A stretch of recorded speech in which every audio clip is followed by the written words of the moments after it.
If you have said to yourself, I should write that, or if someone has said to you, you should write that, then I'm talking to you because you need to write. And that's why you're tuned in to yWrite.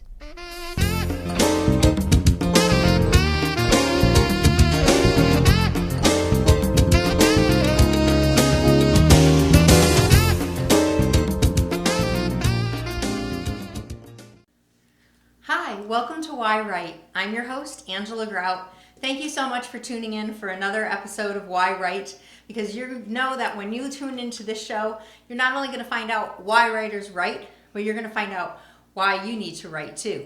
Because, you know, that story that's burning inside of you that you need to share or that you need to just get out on paper for yourself to see is something that we want to help you with. So today, I am still in Philadelphia. I've been doing the last few episodes from Philadelphia at the International Women's Writers Guild Summer Conference of 2023. So there are hundreds of wonderful writers and teachers, instructors, and authors here. So I've had the opportunity to meet them and have them come on the show live instead of having to do a Zoom. So it's really great to have people here in person. Today I have Lisa St. John. And let me tell you a little bit about Lisa. Lisa is from upstate New York in the Hudson Valley. She's an avid writer. She has published 2 books, which you can see right here in front of us. One is titled Ponderings, and the other one is Swallowing Stones, which is her newest novel, or her newest release of poetry. And she's going to talk to us about that. Her poetry is featured in many literary journals and anthologies. She's currently working on a memoir. And, you know, just a little fun fact is last year we met here and I had my play COVID Times read and you were able to play a character for me, right. Which was nice. I think you were the character Faith. Yes, I think so. The cousin to Angel Gabrielle. So that was really fun. Welcome. Thank you, Angela. Thanks for doing this. This is wonderful. Yeah, thanks for coming on. Thanks for being part of the Guild. Oh, the Guild means a lot to me. You know, because without the Guild, you know, we wouldn't have the summer conference, number one. And I know that you're a valuable member, contributor, and board member on the Guild. So to coordinate a conference takes a lot. It does. Takes a village. It does take a village. And I've been with IWWG since, I think, 2007, if that sounds right. And I started coming to the summer conferences in 2017. So if it weren't for the Guild, I wouldn't have any books. So let me ask you, how did you find the Guild?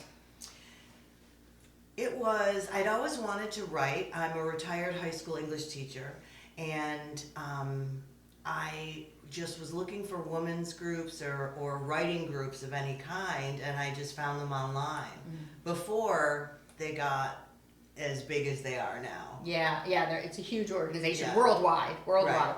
I mean, of course, their center base is in New York, but thanks for the web. You Yes. know, we can find them. And, you know, for me, I found them during the pandemic because, you know, again, just getting, I think it was just like, you know, random emails you get like, oh, join our free write on Friday. And I'm like, oh, what's that? And, you know, it was a nice way for me to get introduced to the Guild, going to a free write, you know, whether I wanted to turn my camera on or not, you know, and really see what it's about and to get my pen writing. And Absolutely. be with a group of people who are also doing the same thing, because writing is a very lonely sport. It is, and yet we need community. You need writing community to do it well. And I also host the open mics and the featured author and open mics with Katarina Cohn. Mm-hmm. And there's a huge response for that, and it's great to be here in person again and see people.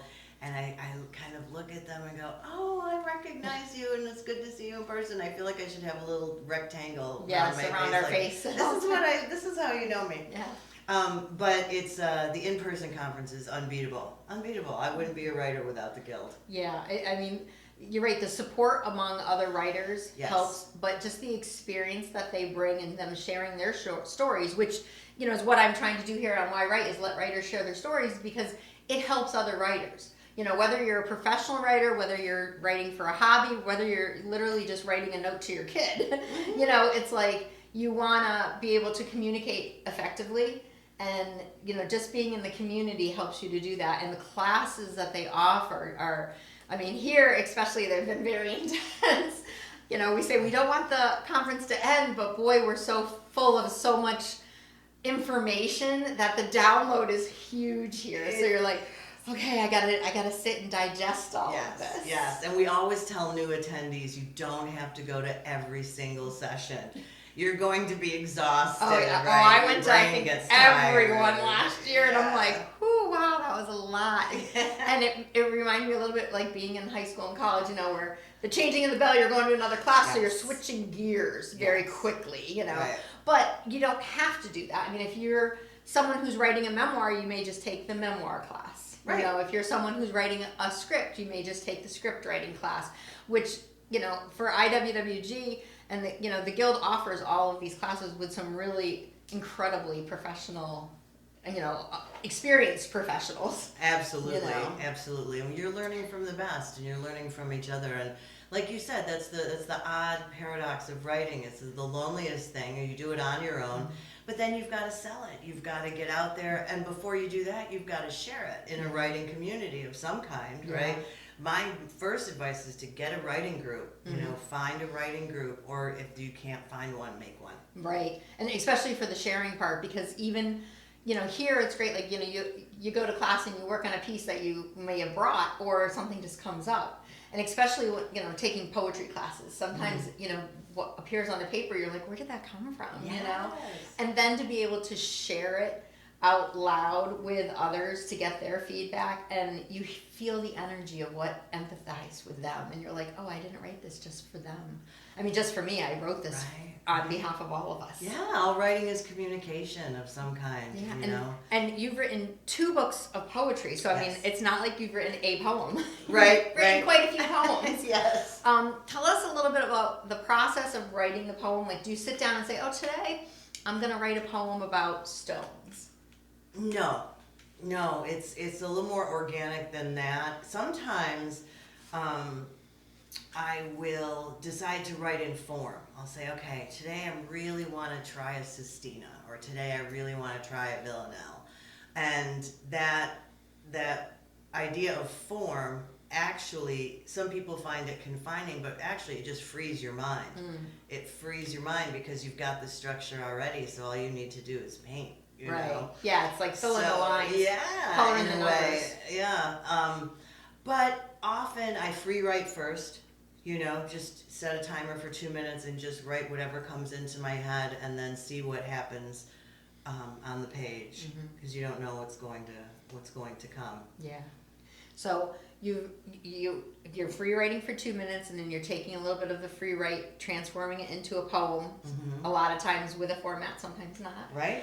And then obviously you print them, and you're having this collection, and then it builds up to a point where you have all these wonderful pieces that you've read publicly, you've shared, you've edited. Why put them in a book? And why, share them with the world? It's a great question, really, because it's a tough one to answer. I mean, I can spend a whole day just doing the submissions part, right? Where do I want to submit? Which poems do I want to submit to which organizations?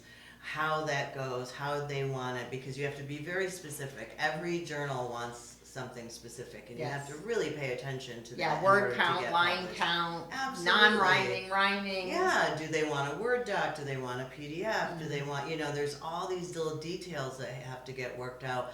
So once you get a few poems published, you kind of go, wow, this is great, maybe I could do a book. And my first one, Pondering, it was a contest that I entered with Finishing Line Press.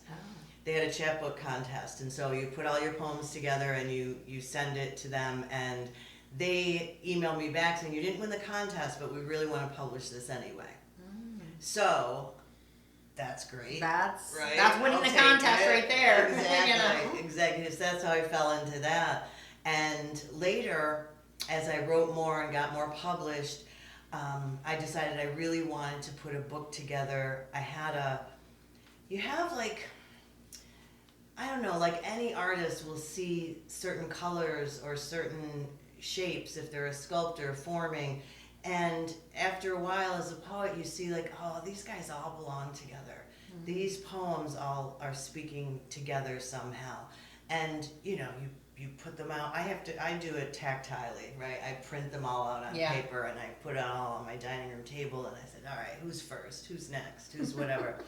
I went to an AWP conference. And AWP is? The Association of Writers and Writing Programs. And that's a really great place to go if you have a book to sell. Mm-hmm. It's the place to go, without a doubt. They have workshops as well, but they're more like panels than they are hands-on workshops. So you're actually workshopping your book? Yes. Or your idea? Yes. And they're not generative workshops like they are here where you're actually writing. You're listening to panelists speak. And I listened to someone who had put together a book of poetry recently, and they said you put your 5 best poems. Put your 5 best poems in the front and your second 5 best in the back. And then you can fill the middle. And I was like... And your third best is the last one. That's odd, but okay, I can think of that.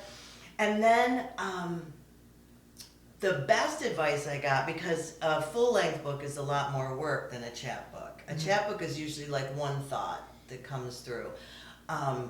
And for Swallowing Stones, there's 3 sections, and a lot of it deals with the grief of being a widow and losing my husband, and then coming through that at the end.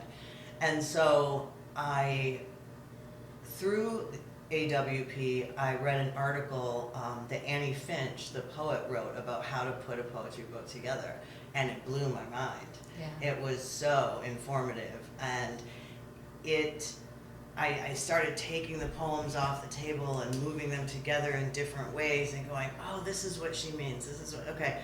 And that's when it really came together nice and tight, and I sent it out to different publishing houses. So when you're submitting a poem, a single poem, you look for journals, right?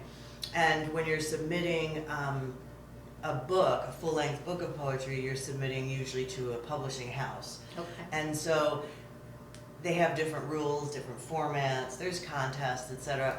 But it got picked up right away by KELSAY Books. So I'm really grateful for that. They're really good to work with. That's really good awesome. to work with. And how do you spell KELSAY? KELSAY. KELSAY Books. Really personable, easy to get a hold of, easy to contact, and very helpful in the self-promotion part. No, it just rang a bell with me. When I had my 3rd book, April Rain, edited, I used a girl who's, as Kelsulsing. Oh. So it was like, instead of consulting, it was Kelsulsing. So when you said that, I'm like, oh, I wonder. So KELSAY. Yes. So yeah, I'll have to check that out. It's very cool. So I know now you're working on a memoir, like an actual novel. Yeah. Like, a book, not just poetry. Right. My audience, I'm, trying to urge them to share their stories. And of course, we all instantly think of our memoirs and our memories. Like, those are our stories. Our stories are also the stories that we create in our head, which can be entertaining and fun and educational and inspiring. But, for so many, people think, oh, my memoir, I'm 70 years old. That's 70 years of writing. Even if I did 1 page for each year, it's so overwhelming. And I try to say it's not. No, it's not. That would be an autobiography. Yes, thank you, Les. And that's not what you're writing. You're writing a slice of your life, a certain part of your life that has super resonance for you and that you hope would have resonance, for other people. Mine is about my husband's long illness and eventual death from cancer. And right now it's titled The Dead Folder, My Truce with Grief. Because the folder is something that I've actually made that is all the things in it that when I die, my son will have. Here's all my passwords. Here's all my accounts. Here's my healthcare proxy. Here's my will. Because I didn't have any of that when Kent died. And that's so important for all of us to do. And I know in this world where people are paranoid, oh, someone's going to get my password, or, when that time comes, especially if it's, quickly and suddenly, in the case, like, of your husband, you're like, where's the password? How do I get into this account? And you're right. It's like you want to be able to help them from, beyond. Because I'm sure your husband from beyond was like, I'm so sorry. I wish I left that for you. Yeah. It was, so it's a memoir, so it's about those times, and it reaches into the present, and I'm on my 3rd edit right now, and I feel pretty good about it, that it's almost ready to to get out Go to there and press have or a something. life of its own, right? And so that's an entirely different process than publishing poetry. Right. Because for nonfiction and memoir included, you need a proposal.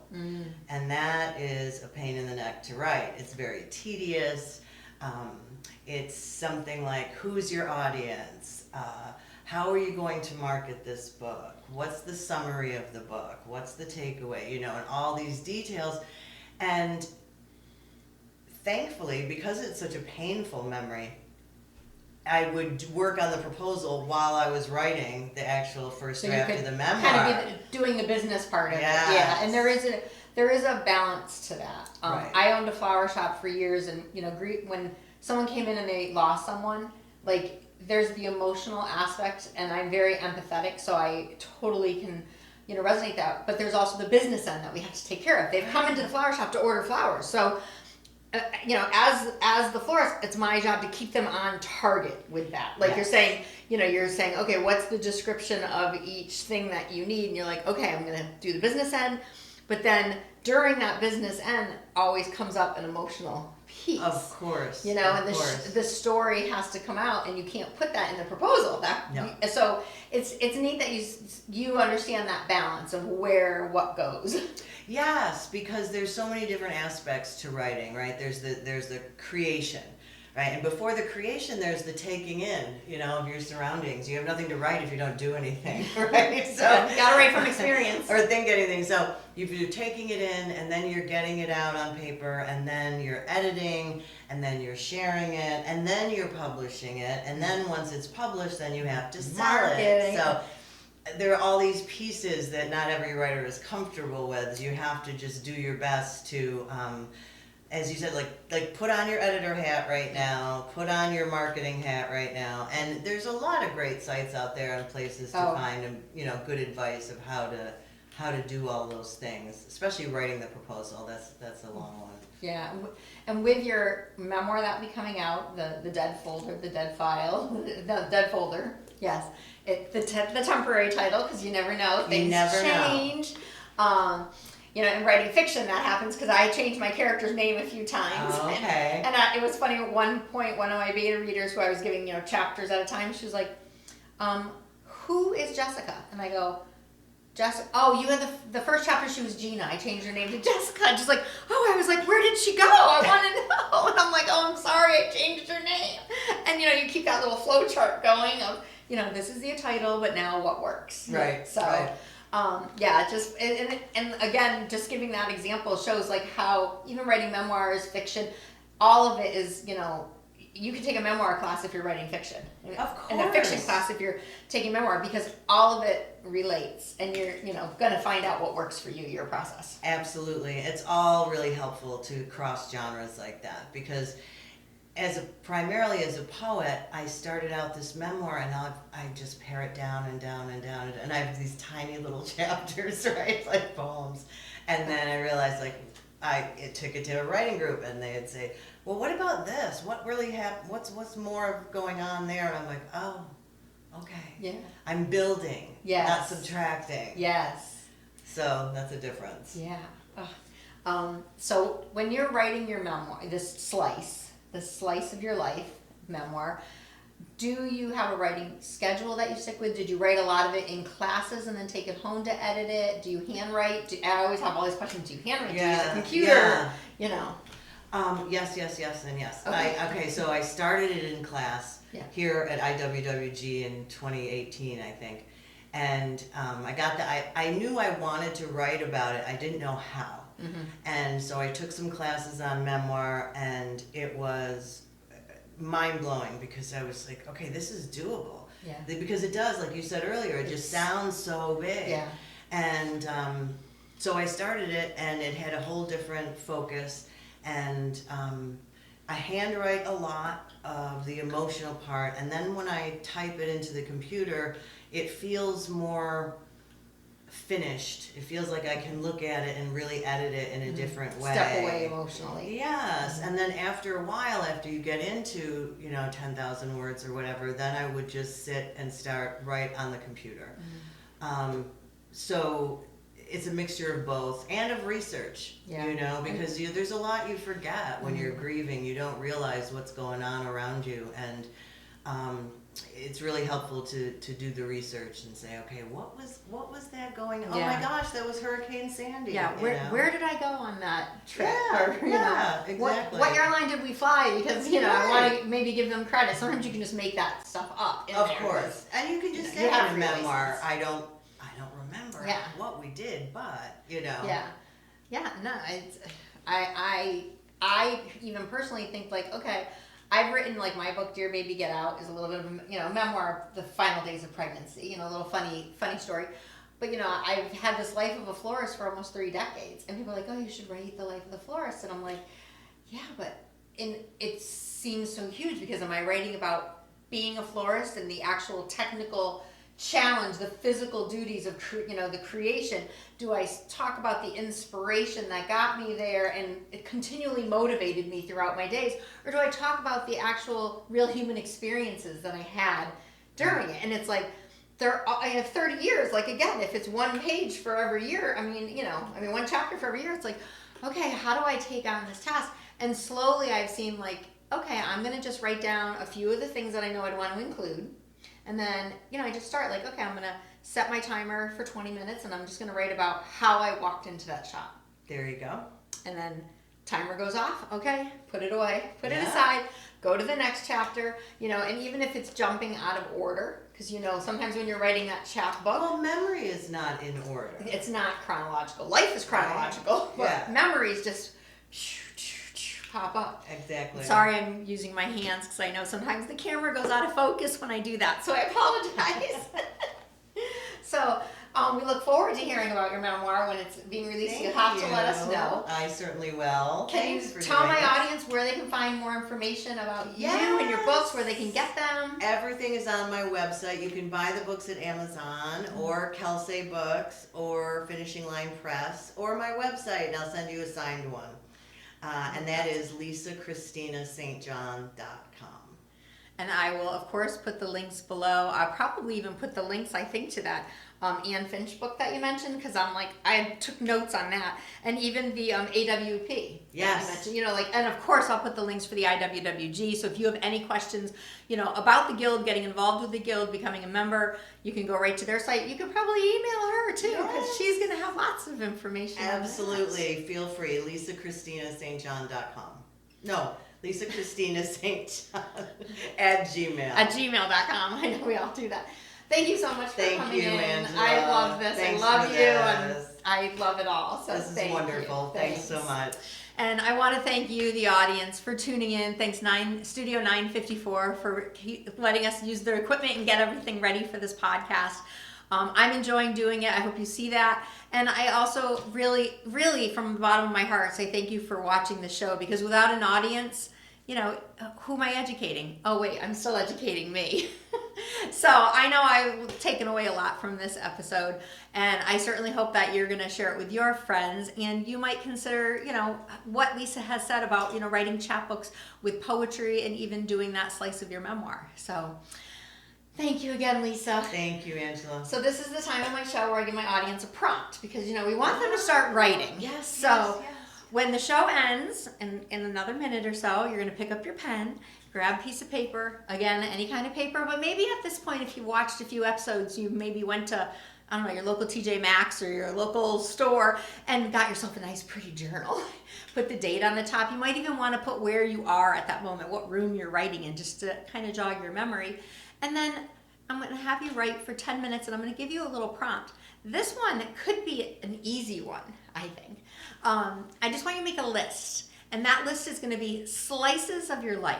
Just pick out little times in your life that has a little story in it that you might want to share. As simple as the day I was born, the day I got married, the day I gave birth. I mean, it could be that, but again, it may be that day I got my first kiss. It could be anything. So just start that little list, and you're going to see that you're going to come up with all the titles for your own chapbook too.